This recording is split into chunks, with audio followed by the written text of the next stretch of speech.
Hanoi in the morning. The usual high-pitched whine of thousands of motorbikes. People and the things they carry coming out to work, to set up shop. The sound of commerce. Of a wildly free market economy in a system that's decidedly not.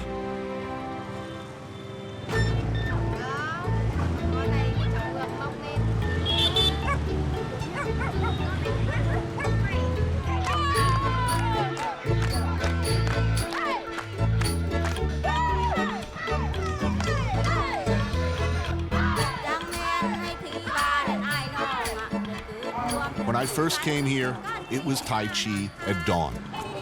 And that's still here. But there's also this. Good to see you. It's nice to see you too. This is Anne, my friend. Nice to meet you. She's also my Zumba instructor. Ah. No Zumba for me. Breakfast, though, sounds good. How often a week do you think the average person cooks, and how often do they eat out? Mostly we just cook at home for dinner because that's the only meal in the day that everybody can be together. But for other meals, normally we eat out.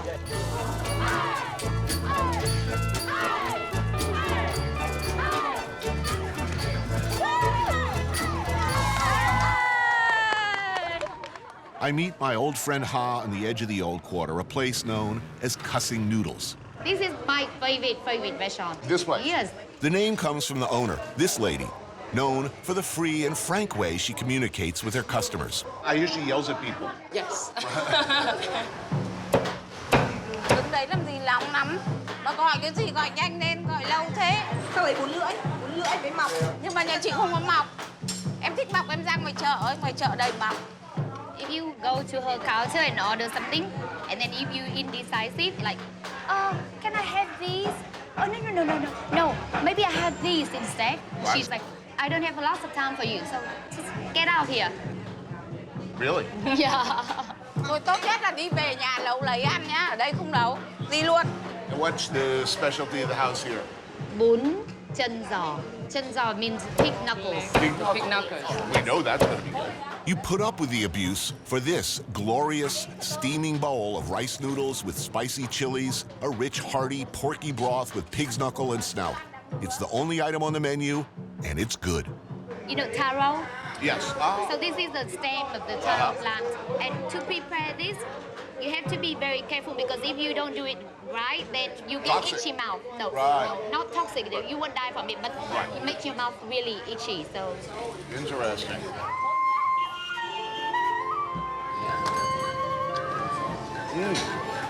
Wow, that's delicious. when people talk about Vietnam, they always say about spring rolls or pho, but I think this should be in the the list. mix. Yeah. I'm easy. Give me some spicy noodles, some pork. I'm happy every time. Buồn cười lắm. Thôi đi đi.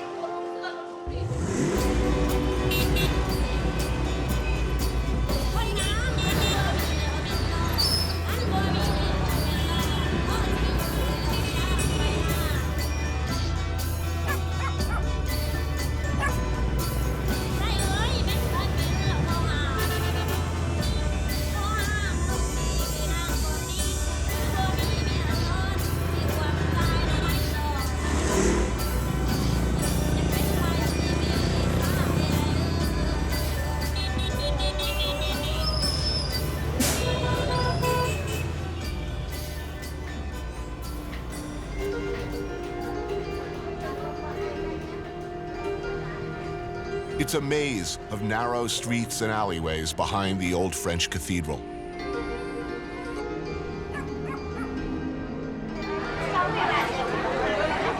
Vendors set up stools, and it's happy hour in Hanoi.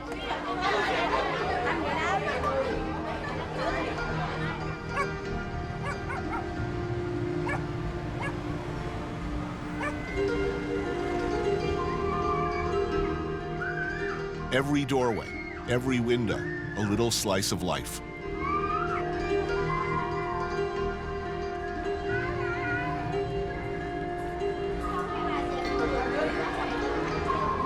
A story all its own, Lives lived, being lived, caught for a second, a moment, then gone. In Vietnam, sometimes to be truly friendly, Yeah. we have to drink until we are drunk. Well, okay. Yeah. We must. Cheer for friendship.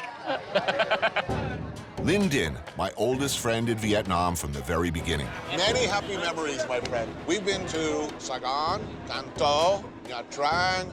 He was my original minder for Vietnam's Ministry of Foreign Affairs. We became, in spite of his official responsibilities, fast friends. 1, 2, 3. Hi. Ba. Yo. Welcome back. Welcome back. Cheers. Thank you. Linh has brought me to a great and proud and uniquely Hanoi tradition, Bia Hoi. Bia Hoi refers to the roadside joints where locals gather to consume keg-dispensed, freshly brewed draft beer. That's good. It's not strong at all, my friend. Just like between 3 to 4%. So we need to drink a lot. Yeah. Yeah. Cheer for Hanoi beer.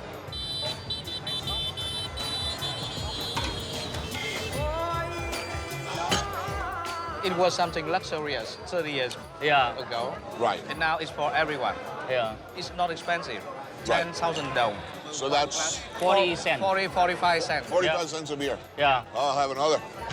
I can afford that. The country's changed so much. When I first came, bicycles and motorbikes. Now, a lot of cars. More Yeah. cars. Look, money. Yeah. People are making money. Business is good. Yeah. Right? I mean, much more tourism every year, yes? Yes, yes. People also enjoy life more.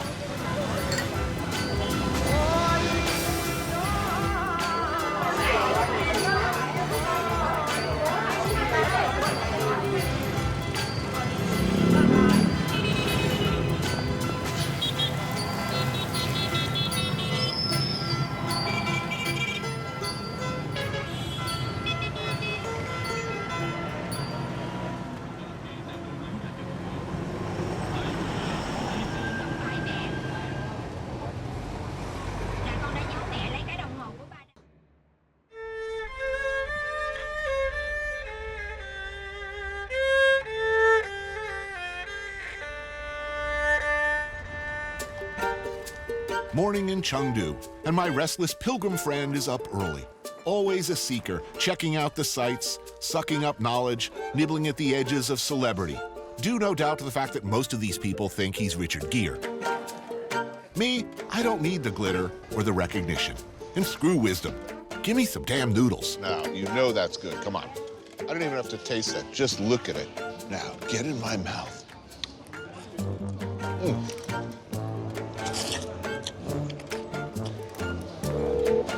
Excuse me, can you help my family? I'm from... Nothing from Eric? I think I am Anthony Bourdain. I'm gonna play son of a bitch. Probably turned his phone off. Sorry, Tony. Thank you. Good, Thank you're you very welcome. much. Thank you. I think he was up last night doing Sichuanese karaoke.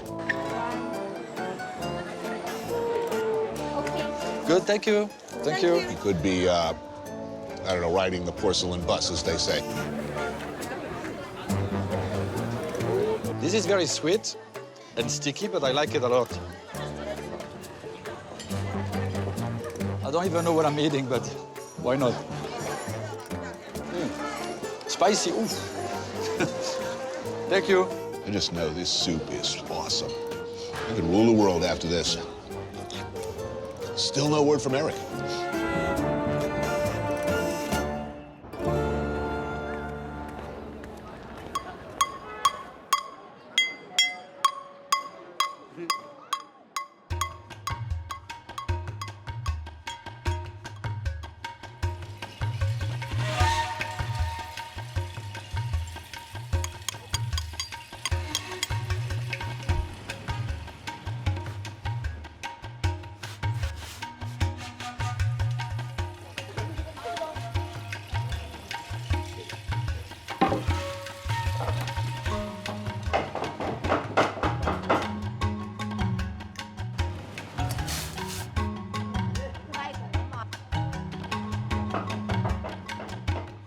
Chinese invented being obsessed with food.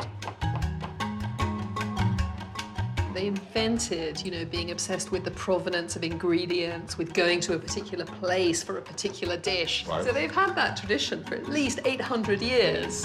Fuchsia Dunlop has had an extraordinary relationship with China and Sichuan in particular since she first arrived here as a student in 1994. She was the first foreigner to study at the Sichuan Higher Institute of Cuisine and has written numerous books about her experiences and about Sichuanese food, which are rightly considered groundbreaking and definitive. To say she was way ahead of her time is an understatement. She's brought us to Chef Lan Guijun's restaurant, Wiltshire. What he's trying to do is sort of raise the level of Sichuanese food to sort of very refined banquet cookery.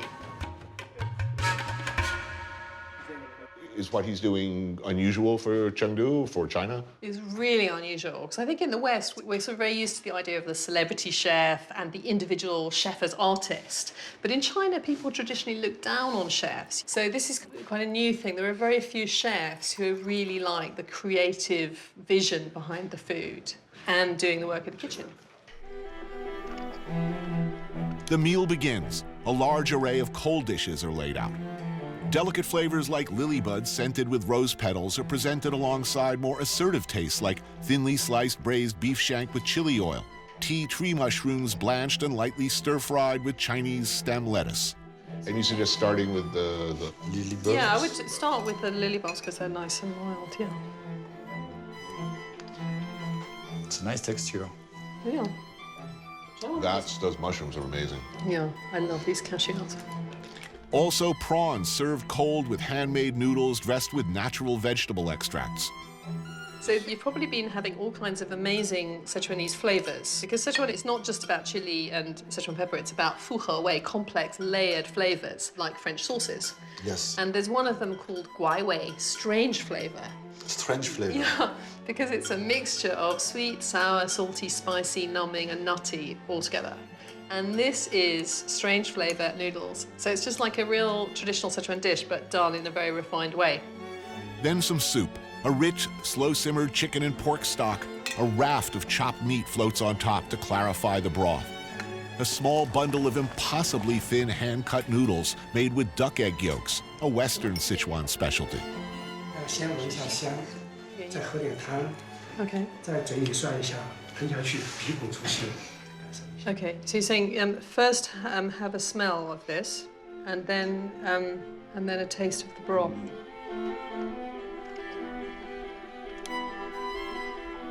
Oh, it's beautiful. And just gently press the noodles, 挑起来。 and then lift them up and eat them.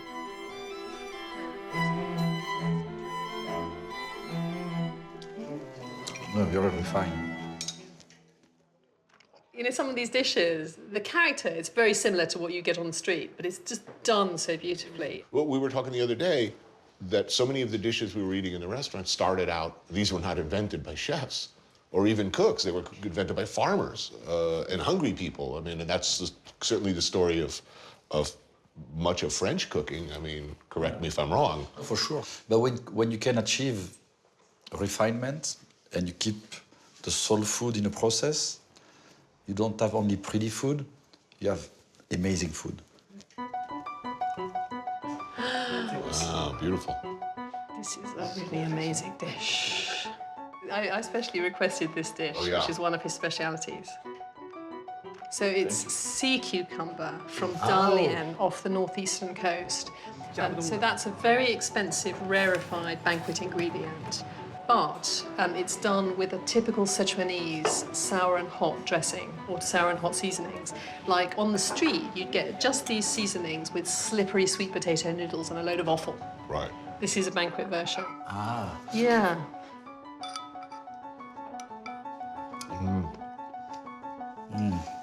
That's going to be a challenge for me. I'm still battling with my skills. I would hold your bowl a little closer, like this, and then it's easier. Yeah. Thank you. Less room for disaster. You could have told me that before, Tony. Oh, I was having so much fun. So that resistance, that moing, that rubberiness, actually, elasticity, It's kind of the last frontier for Western palates. The gelatinous? And cartilaginous, you know, where there's actual like crunch. This dish, this delicacy makes no sense in terms of Western gastronomy at all, because in the West there's just no concept of eating something for the pleasure of its texture. Delicious. Really good. So you're sort of single-handedly making the beautiful argument that people should go against their natural instincts in the West and open up to what is really an entirely new spectrum of initially difficult and extremely nuanced flavors. I think Chinese is the world's most underrated cuisine, because everyone loves Chinese food. But until recently, people, you know, mainly in the West, thought of Chinese food as being something very familiar and good to eat, but cheap and, like, you know, a bit junky, honestly. And I think that now people can see that it has so much more to offer.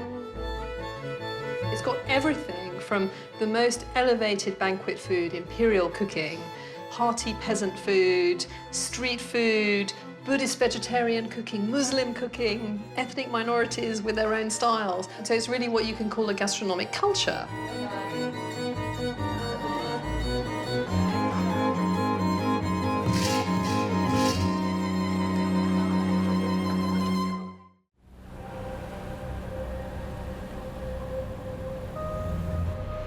England, as the anti-Brexit forces found out to their dismay, ain't London. It's different out there, and a lot of it is very, very beautiful. As we get older, we start to look backwards in our life and reflect. When we're young, we only look forward. We don't think of our past. Our past has such a small value. I'm of an age now. We become nostalgic. We become philosophical. One can, if a successful gentleman of many accomplishments, for instance, with a little bit of money to spend, make, as Emerson advised, your own world, far from the madness. We're in North Wiltshire, and there's Bath in the distance. It's really beautiful. Oh, yeah. Nice view. You'll see how it just drifts away. So that's about 5 miles as the crow flies. There are few chefs who set the world of chefs aflame like Marco Pierre White. As young cooks, looking at his incredible rise from working-class boy to the youngest 3 Michelin-starred chef in the world, we were inspired. Not just by his accomplishments and his food, which were amazing. No great chef had ever looked like him before or talked like him. We were not, it appeared, alone. I want to turn Rudlow into a house, not a hotel. So when you walk inside, it's personal. Once obsessed with nothing but working the hardest, the longest, being the best, Marco has transferred his obsessive nature to the more pleasurable task of making the Rudlow Arms his perfect place. What's important about a restaurant is a feel, not a look. You could go to the best restaurant in the world tomorrow.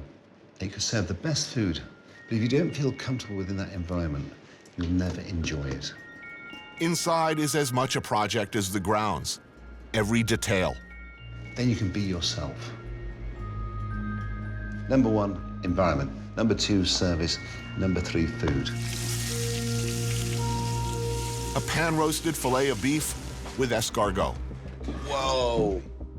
It's beautiful. Who do you want to come here? People want to enjoy themselves. I like a mixed demographic. I want a bit of everybody.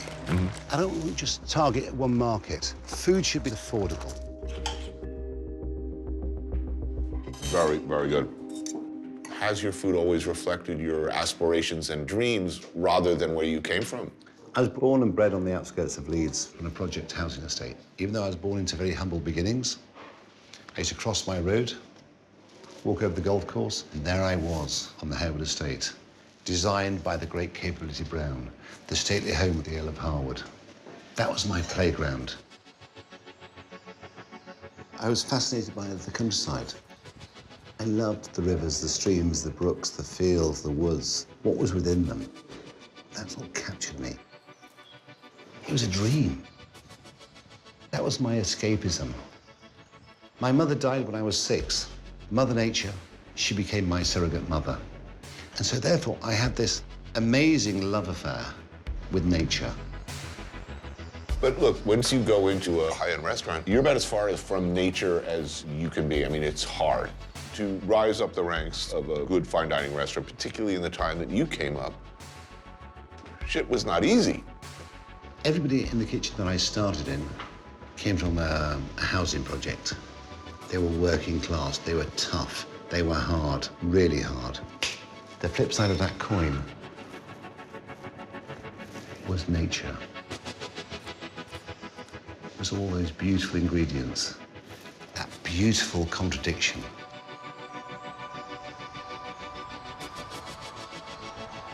Come see my family.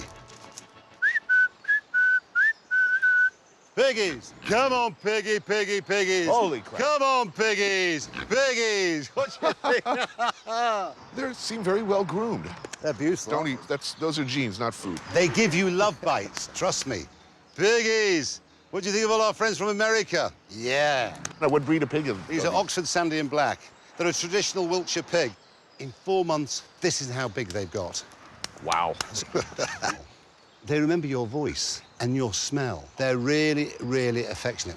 Naturally live in woodland. Indeed. Beautiful. It's almost self-sustaining here. Well, we will be for bacon. Bye, pigs. Piggies. Piggies. I've never been happier here. I found somewhere Nice. I'm really happy. The legendary classic, on Marco's original menu back in the day, pig's trotter a la Pierre Kaufman, an homage to another great chef and mentor. It is perfection. Oh, my God, that is beautiful. When I was a young cook, we would look at photographs of this dish, my comrades and colleagues, and gape at it with wonder. First, we'd say, oh, my God, that's gorgeous, and how did he do it? It's got all of the textural things that every great cuisine around the world understands to be wow. Pig's trotter has got 24 bones, so you have to remove all those bones. And then you braise it for 4 hours. Right? It's very simple. People think it's more complicated than it is. No, this is tricky. Tricky dish. The hero of the dish, really, is the skin. Yes. It's just one of those great creations. As the French say, we never grow old round the table. They also say only the first bottle is expensive. Cheers.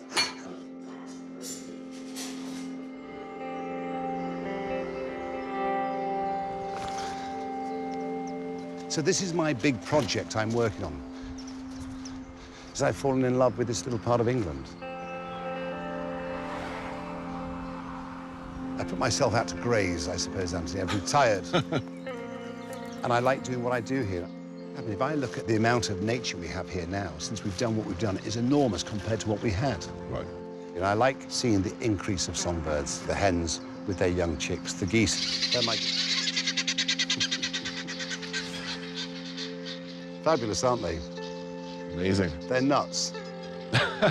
They are beautifully, beautifully nuts. There's no guarantees how long we're going to be here. Just enjoy life.